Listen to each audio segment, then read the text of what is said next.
Et la deuxième chose qui est très intéressante aussi, c'est une équipe de Niçois qui a montré le degré auquel les leaders d'opinion, ça c'est sorti dans le British Medical Journal, dans lequel les leaders d'opinion, médecins, reçoivent des financements de l'industrie pharmaceutique.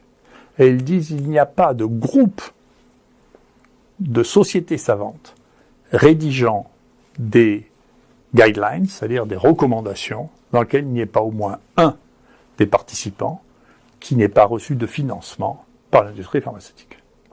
Je suis content de ne pas être le seul à le dire.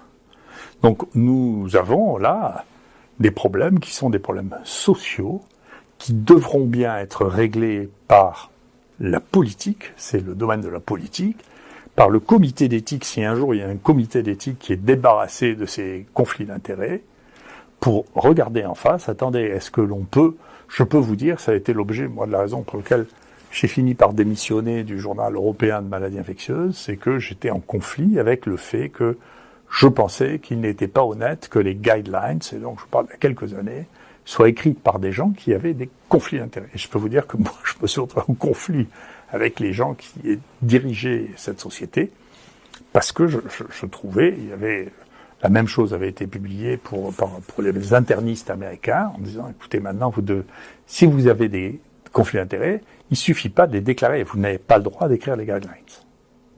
Il suffit pas de les déclarer. Le fait de le déclarer, ça ne veut pas dire que vous avez enlevé vos conflits d'intérêts. Vous ne pouvez pas recommander une drogue pour laquelle vous avez été payé, ça va de soi. Voilà. Sinon, vous ne faites plus des recommandations, vous faites de la publicité, même sans le savoir.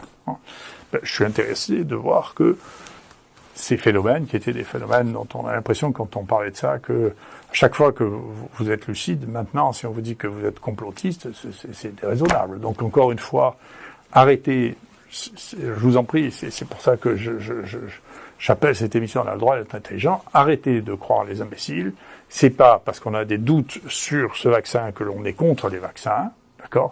C'est pas parce que l'on dit, écoutez, vous savez, quand vous recevez de l'argent, vous directement, ou l'association que vous gérez, vous ne devriez pas donner un avis officiel ou politique sur les médicaments pour lesquels vous avez reçu de l'argent, que l'on est un complotiste. C'est simplement que ça faisait partie des règles de fonctionnement de la vie démocratique. Voilà. Donc, il faut arrêter, retrouver son calme, et il faut trier les choses. Les choses ne sont pas aussi simples. Eh bien, je comprends bien qu'à la télévision, c'est plus simple de crier en disant lui est méchant, lui est bon. Il faut arrêter de prendre les génies pour des imbéciles. Il faut arrêter de prendre le dernier vaccin pour le sauveur de l'humanité. Et il faut arrêter de penser que le fait qu'on ait reçu de l'argent de quelqu'un, ça ne veut pas dire qu'on a perdu sa lucidité, parce que c'est pas vrai. Voilà. Merci beaucoup.